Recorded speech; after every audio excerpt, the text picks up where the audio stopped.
اور دوسری بات فرمائی وَاعْفُ عَمَّنْ ظَلَمَ، دوسری بات یہ فرمائی جو تمہارے ساتھ غلط سلوک کرے، مس بیہیو کرے، تم اس کے ساتھ اچھا سلوک کرو، تم اس کے ساتھ اچھا برتاؤ. Those who misbehave you, behave with them politely. جو تمہارے ساتھ بد اخلاقی کا مظاہرہ کرے اس کے ساتھ تم اچھے اخلاق کا مظاہرہ. اور تیسری بات آج کی محفل کی مناسبت سے جو حضور نے فرمایا ہے سل من قطعک، جو تم سے رشتہ توڑ دے تم اس کے ساتھ رشتہ جوڑو.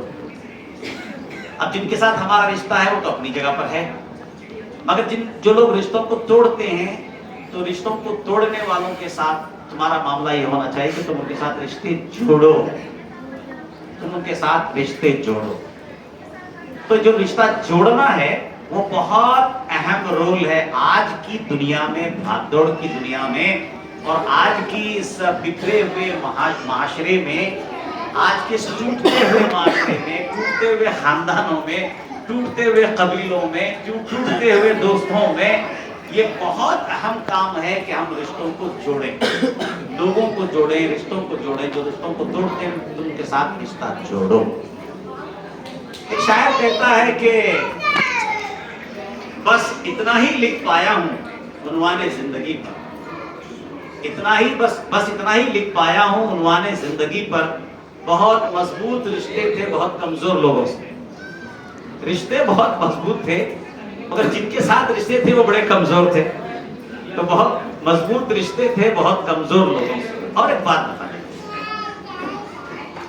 کہ دانشوروں نے کہا ہے 3 لوگوں کو نہیں بھولنا، عقل مندوں نے کہا ہے 3 لوگوں کو نہیں بھولنا.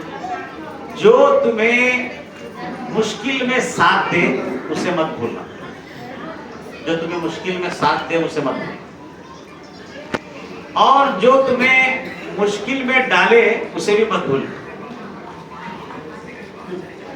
اور جو تمہیں مشکل میں ساتھ دے اسے بھی نہ بھولنا. جو مشکل میں ساتھ دے اسے مت بھولو، جو مشکل میں ڈالے اسے مت بھولو، جو مشکل میں ساتھ چھوڑ دے اسے بھی مت بھولو. یہ بڑے کام کی باتیں ہیں جو روز مرہ کی زندگی میں ہمارے لیے کام آتی ہیں. اور ایک بات ہماری مائیں بہنیں بیٹھی اس لیے بتا دینا، زندگی اگر تمہیں رلائے تو سمجھ لو کہ تمہارے گناہ معاف ہو گئے.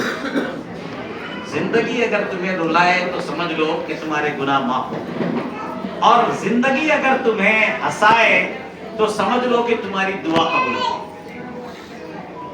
ہماری دعا قبول ہو. تو اس طرح سے بڑی ہی یہ ہنسنے کی محفل، مسکرانے کی محفل یا خوبصورت محفل ہے کہ ہم یہاں رشتہ جوڑ رہے ہیں اور ماں باپ کی دعائیں قبول ہو گئی. ظاہر سی بات ہے جنہوں نے بیٹی دیا ہے بیٹی کے ماں باپ نے بہت دعائیں کی ہوں گی. جناب یوسف خدری صاحب جو ہمارے بغل میں بیٹھے، اور ہمارے سمدھی سید فیروز ارامدار انہوں نے بھی بہت دعائیں کی ہوں گی. تب کہیں جا کر ڈاکٹر صاحب نے بہت دعائیں کی ہوں گی، رشتہ داروں نے دعائیں کی ہوں گی، تبھی تو یہ خوبصورت محفل یہاں پر سچی ہے. اور ہر ماں باپ یہ چاہتے ہیں کہ ان کی اولاد کا بھلا ہو، بلکہ سچی بات یہ ہے کہ ماں باپ یہی چاہتے ہیں کہ ہم سے بھی زیادہ بہتر اور ہم سے بھی زیادہ کامیاب ہماری اولاد ہو. اور ایک بات بھولیے گا نہیں، یاد رکھنا ہماری مائیں بہنیں بیٹی، اس لیے ان کی ریسپانسبلٹی بہت زیادہ ہے. گھر کو جوڑنے میں، گھر کو بنانے میں these women play very important role. عورتیں بہت اہم رول ادا کرتی ہیں اور ہم سب کو تجربہ ہے ان باتوں کا. وہ کیا ہے کہ محنت کا پھل، مصیبت کا حل اور آنے والا کل اللہ کے ہاتھ. محنت کا پھل، مصیبت کا حل اور آنے والا کل اللہ تعالیٰ کے ہاتھ میں ہے. اس لیے ہمیشہ اللہ تعالیٰ پہ بھروسہ کرو، بھروسہ رکھو، کیونکہ اللہ تعالیٰ ہمیں وہ نہیں دیتا جو ہم چاہتے ہیں، اللہ تعالیٰ ہمیں وہ دیتا ہے جو ہمارے لیے بہتر ہوتا ہے. فیروز ارامدار صاحب ڈاکٹر صاحب کے لیے جو بہتر تھا وہ رشتہ ملا. یوسف خدری صاحب کے لیے جو بہتر تھا وہ اللہ نے عطا کیا. ظاہر سی بات کوشش آپ نے بھی کی ہوگی, کوشش انہوں نے بھی کی ہوگی, اور ہم سب کوشش کرتے ہیں اپنی بیٹیوں بیٹوں کے لیے, مگر اللہ تعالیٰ ہمیں وہ دیتا ہے جو ہمارے لیے بہتر ہوتا ہے.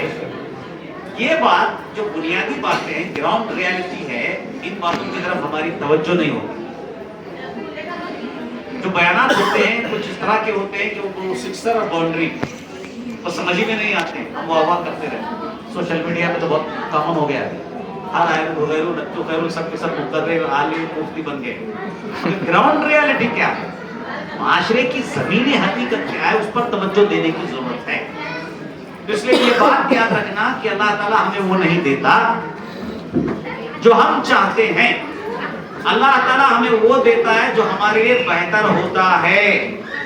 اور یہ بات قرآن میں ہے, یہ بات with absolute responsibility ہے.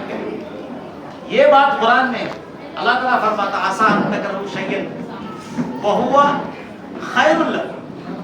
بہت سارے معاملات میں ایسا ہوتا ہے کہ ہمیں وہ چیز بہت پسند رہتی ہے مگر ہمارے لیے بہتر نہیں رہتی.